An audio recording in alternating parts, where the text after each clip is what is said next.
செல்வகுமார் அவர்கள்ட்ட. திரு செல்வகுமார், தொடர்ந்து இந்த கணிப்பை வெளியிட்டுட்டே வரீங்க. தினந்தோறும் நீங்கள்லாம் கணிப்பை காலை மாலை அப்படின்லாம் வெளியிட்டு வரீங்க. ஒரு கட்டத்துக்கு மேலே அது புயலாக உருவாவதில் தாமதம் ஏற்படுது.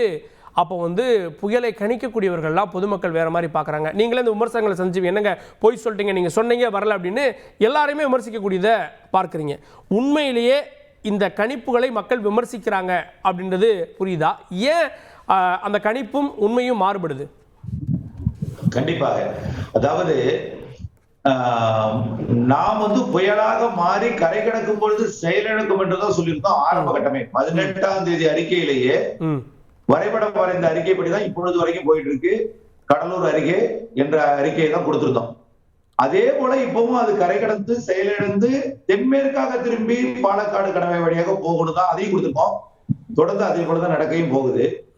இந்த இடையில வானிலை ஆய்வு நிறுவனங்கள் தான் சில குழப்பங்கள் ஏற்பட்டிருக்கிறத தவிர அது இந்த குழப்பம் அவர்களுக்கு தான் தெரியும் ஏன் ஏற்பட்டது.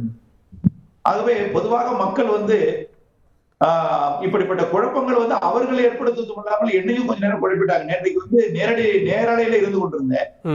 அப்பொழுது புயலானது செயலிழந்து அது புயலாக உருவாகாது, ஆழ்ந்த காற்றழுத்த தாழ்வு மண்டலமாக வடதமிழ்நாடு கரையை கடக்கும் என்றார்கள்.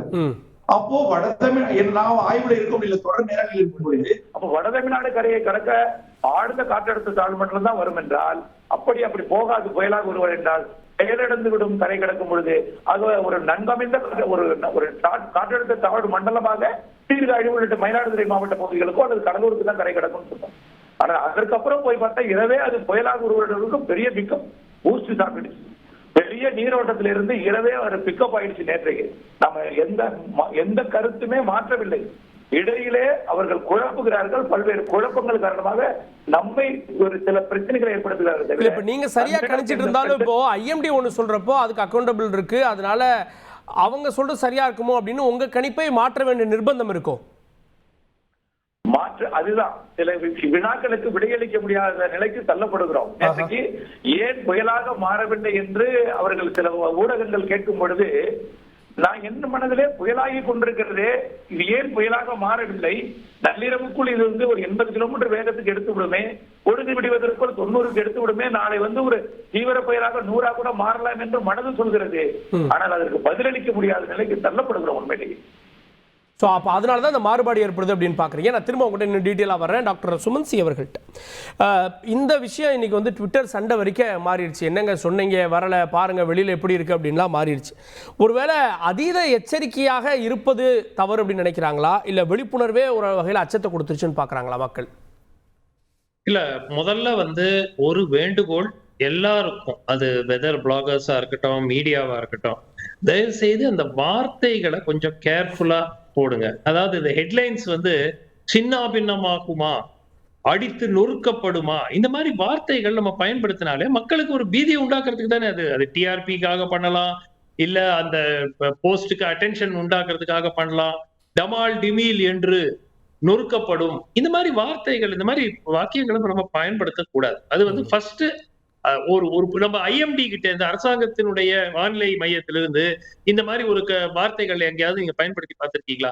சோ இதுவே ஒரு விதத்தில் மக்களிடையே ஒரு பீதியை ஏற்படுத்துவது. அது அதை நான் ஒரு ஆக்சிடென்ட்னு பார்க்க மாட்டேன். ஏன்னா அவங்களுக்கும் தெரியும் யார் அந்த மாதிரி போஸ்ட் பண்றாங்களோ அவங்களுக்கும் அது அந்த ஹெட்லைனை அட்ராக்ட் பண்ணணும். இப்போ அதிக மழை பெய்யக்கூடும் அப்படின்னு சொல்றதுக்கும் டமால் டிமீல் என்று நொறுக்கப்படும்னு சொல்றதுக்கும் ஒரு வித்தியாசம் இருக்கு இல்லையா? சோ இது ஃபர்ஸ்ட், அது யாராக இருந்தாலும் மீடியாவும் மிகப்பெரிய ஆபத்து சென்னைக்கு வருகிறது அப்படின்னு போட்டு ஒரு கேள்விக்குறி. சோ இதெல்லாம் ஜஸ்ட் இஸ் நாட் ஃபேர். அது மக்களை ஒரு பயத்துக்குள்ள கொண்டு போய் இதுல அந்த ஹெட்லைனை போட்டுட்டு போறவங்களுக்கு அதனுடைய இம்பாக்ட் புரியல. இதனால சிலர் டிராவல் பிளான்ஸ மாத்துவாங்க, சில முக்கியமான நிகழ்ச்சிகள்ல பங்கேற்கிறத மாத்துவாங்க, இதெல்லாம் பண்ணுவாங்கன்னு தெரியும்.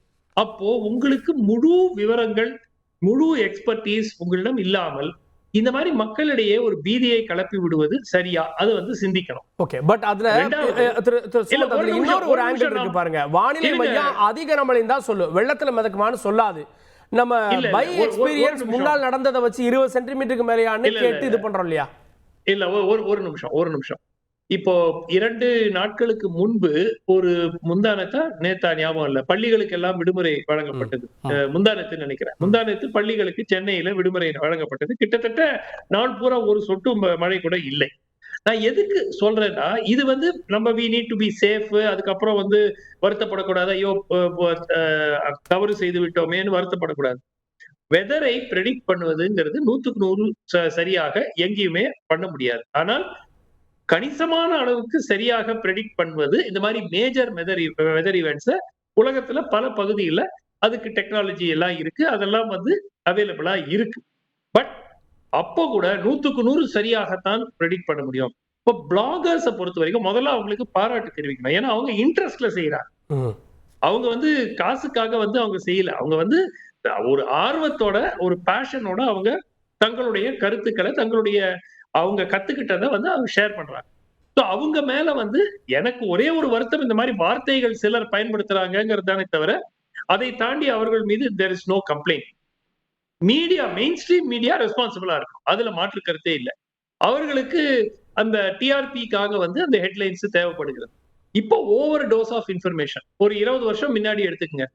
ஐஎம்டி காலையில ஒரு புல்லட்டின் வரும், மத்தியானம் ஒரு புல்லட்டின் வரும், நைட் ஒரு புல்லட்டின் வரும், அவ்வளவுதான்.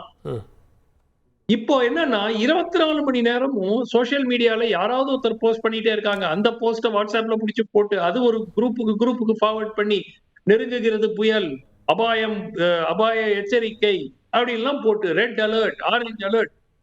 இது 20 வருஷம் முன்னாடி கூட புயல் வந்துச்சுங்க. அதுக்கு அப்பவும் வந்து மக்கள் வந்து அதை சந்திச்சாங்க. சோ நிச்சயமா we need to be safe, but we should not be afraid. எப்பவுமே ஒரு பேனிக் மோட்ல வைக்கிற மாதிரி ஒரு சிச்சுவேஷன் இந்த கடந்த சில ஆண்டு காலமாக தகவல் தொடர்பினுடைய வளர்ச்சி அப்படி நீங்க பார்க்கல. அன்னைக்கு வந்து ஃபேஸ்புக்கோ ட்விட்டரோ இல்ல, இவ்வளவு ஆய்வாளர்கள் இல்ல, இந்த மாதிரி கணிக்கிற மாதிரி விண்டி மாதிரியான சிஸ்டம்ஸ் இல்ல காமன் மேன் அக்சஸ்க்கு. இன்னைக்கு எல்லாமே வந்துட்டப்போ அதை தவிர்க்க முடியாதுன்னு பார்க்கலையா டாக்டர் சுமன்? இல்ல, நான் கேட்கறது ஒண்ணுதான். இப்போ இதுல வந்து ஸ்பெசிபிக் டூஸ் அண்ட் டோன்ட்ஸ்னு போட்டு விட்டாக்க ஓகே, நாளை இந்த இதுல இவ்வளவு இருக்கும், கரண்ட் கட் ஆகிறதுக்கு வாய்ப்பு இருக்கு, கேண்டில் ரெடி பண்ணி வச்சுக்கோங்க, மொபைல் எல்லாம் சார்ஜ் பண்ணி வச்சுக்கோங்க, இந்த மாதிரி ஒரு சிம்பிள் கைட்லைன்ஸ் கொடுத்து அதுக்கப்புறம் தாழ்வான பகுதிகளில் ஒரு பகுதிகளில் இருக்கிற மக்கள் வந்து வேற பகுதிகளுக்கு மாற்றணும்னா அரசாங்கம் அதுக்கு உத்தரவு இடும். அவங்களும் அதுக்கு ஏற்பாடே செய்வாங்க. அதுல மாநகராட்சி அதிகாரிகள்லாம் வந்து அந்த பகுதியில இருக்கிற மக்களுக்கு அருகால பக்கத்துல இருக்கிற பள்ளிகளோ எங்கேயோ ஒரு முகாம்கள் மாதிரி வைத்து அவங்க மாற்றுவாங்க. சோ அரசாங்கத்துக்கு அந்த பொறுப்பு இருக்கிறது. ஐஎம்டிக்கு அவங்களுடைய பணியை செய்யறாங்க. ஐஎம்டி வந்து பல முறை தவறான போர்காஸ்ட் பண்ணதுனாலதான் மக்கள் வந்து வெதர் பிளாகர்ஸ் கிட்ட போய் நாட ஆரம்பிச்சாங்க. ஐஎம்டி பர்ஃபெக்டா கொடுத்துட்டு இருந்தாங்கன்னா வெதர் பிளாகர்ஸ் போடுறதை எதுக்கு மக்கள் பார்ப்பாங்க? அண்ட் ஐஎம்டி உடைய போர்காஸ்ட் கொஞ்சம் ஜெனரிக்கா இருக்கும். ஒவ்வொரு ஸ்பெசிபிக்கா இப்ப சென்னையில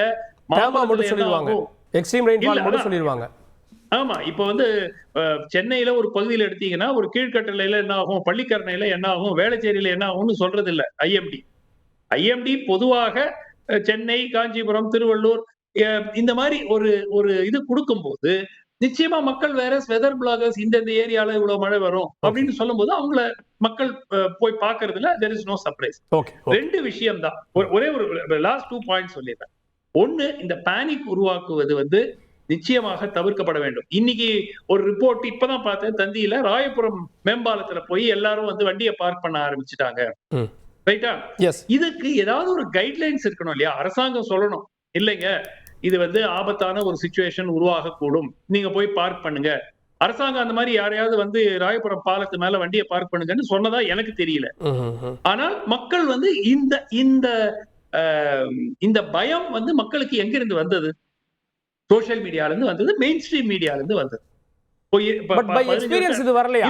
மிக்ஜாம்ல மிதக்கலையா? 2015ல மிதக்கலையா? சென்னை ஒரு நிமிஷம் கார்கள் இழக்கலையா? 2015ஆம் ஆண்டு நடந்த ஈவென்ட்டே வந்து நம்ம திருப்பி என்ன சொல்றோம்? Once in a century event. Of course அது வந்து கிளைமேட் சேஞ்ச், பருவநிலை மாற்றம் ஏற்படுறதுனால அது ஒன்ஸ் இன் a century இருக்காது. ஒன்ஸ் இன் 10 இயர்ஸோ ஒன்ஸ் இன் 15 இயர்ஸோ வருவதற்கான வாய்ப்பு நிச்சயமாக இருக்கு. அதுல யாருக்கும் மாற்று கருத்து இல்லை. ஆனால் எந்த அளவுக்கு மழை பெய்யும் என்று கூட முழுமையாக கணிக்கப்படாத ஒரு சூழ்நிலையில மக்களிடையே ஒரு அளவுக்கு ஒரு பிரிகாஷன் எடுத்துக்கொள்வதற்கு நம்ம நிச்சயமா அறிவுரை கொடுக்க வேண்டும். அதுல மாற்று கருத்து இல்லை. ஆனால் பீதியை உண்டாக்குவது நிச்சயமாக தவிர்க்கப்படும். ஓகே, நான் திரு செல்வகுமார் அவர்கள்ட்ட, திரு செல்வகுமார், தனியார் வானிலை ஆர்வலர்களுக்கு ஒரு சுதந்திரம் இருக்கு, ஐஎம்டி மாதிரி கட்டுப்பாடுகள் இல்லை, இந்த டேர்ம் வந்தால் தான் சொல்லணும் அப்படின்னு. அந்த சுதந்திரத்தில் நீங்க அனௌன்ஸ் பண்றது கூட பல நேரம் பீதியை ஏற்படுத்திடுதோ? நான் எப்பொழுதுமே பீதி ஏற்படுத்தியதே கிடையாது. அதாவது நேற்றைக்கு கூட ஐஎம்டி வந்து தரைக்காற்று 75 கிலோமீட்டர் வேகத்தில் வீசக்கூடும் அப்படின்னு சொல்றாங்க. திடீர்னு அவங்களுக்கு 2 தான் கால் பண்றாங்க. தரைக்காற்று சார் எங்க சார் வீசும், நம்ம ஊருக்கா சார், எங்க சார் அந்த வேகம் என்பது எந்த அளவிற்கு அந்த 75 என்பது அவர்களுக்கு வந்து புரியவில்லை. அப்ப நம்ம என்ன சொல்றோம், விளக்கமா சொல்றோம். அதாவது ஆடி மாசம் வீசக்கூடிய காற்று போல, வைகாசி மாசம் வீசக்கூடிய காற்று போல அப்படின்னு நம்ம சொல்லி, அதே போல புயல் சொன்னோடனே திடீர்னு நினைச்சாங்க மரத்தை வெட்டுறாங்க. அப்போ கஜா புயல் எப்போ வந்துச்சோ அதுல இருந்து அவங்க மரத்தை வெட்டுறாங்க. அப்ப என்ன சொல்றோம், நாங்க சொல்றோம் கஜா புயல், புயல் என்றால் எல்லா புயலும் ஒரே மாதிரியானதல்ல. இந்த புயல் அந்த கஜா புயலில் 4ல் 1ஆகத்தான் இருக்கும். மிக வேகம் குறைவு, மரங்கள் லேசாக ஆடலாம். தயவுசெய்து அச்சமோ பீதியோ கொள்ளாது. அப்படிப்பட்ட நீங்க தேவையற்ற முன்னெச்சரிக்கைகளை எதுவுமே மரங்கள் போன்ற வெட்டுவதை எடுக்காது. தற்பொழுது தேவை உங்களுக்கு வடிகால் வசதிகளை சரி செய்து கொள்ளுங்கள். இப்படிப்பட்ட ஒரு பீதியை ஏற்படுத்தாமல் மெல்லதான் நாம வந்து சொல்ல வேண்டியிருக்கிறது. மக்களுக்கு புரிதலுக்காக அவர்களுக்கு ஏற்ற அந்த ஐஎம்டி சொன்னாலும் தெரியாது, புரிதல் அவர்களுக்கு ஏற்ற, அதாவது ஆங்காங்கே பெய்யுங்கிறதுக்கு அவர்களுக்கு புரியல. இப்போ வந்து அநேக இடங்களுக்குள்ள வார்த்தை கூட அவங்களுக்கு புரியல. அநேக இடங்கள் என்ன, பரவலாக என்ன, இதெல்லாம் தெரியல. அப்ப ஆங்காங்கே ஒதுக்கி ஒதுக்கி இந்த மாதிரி வார்த்தைகளை சொல்லும் பொழுது அவங்களுக்கு புரிதல் வருகிறது. அதனால அதிகமாகிறது. டாக்டர் சுமன், சின்ன குறுக்கீடு மட்டும். நான் வந்து திரு செல்வகுமார் போன்ற பலர் வந்து இந்த மாதிரி பீதியை கலப்பாம ஒரு நிறைய ரிப்போர்ட்ஸ் வந்து கொடுக்கறாங்க. அது வந்து ரொம்ப மக்களுக்கு பயனுள்ளதாக இருக்கு எக்ஸ்பிளைன் பண்ணும்போது. பட் எல்லாரும் அவ்வாறு இல்லை. சிலர் அந்த மாதிரி ஒரு பயத்தை உண்டாக்கும் வகையில் மேபி அவங்களுக்கு அந்த அட்ராக்ஷன் வரணும் அவங்க போடுற போஸ்டுக்கு அப்படின்னு இருக்கலாம். அதுவும் நிச்சயமா திரு செல்வகுமார் அவர்கள் அதை மறுக்க மாட்டாருன்னு நான் நம்புறேன். சப்ஸ்கிரைப் பண்ணுங்க.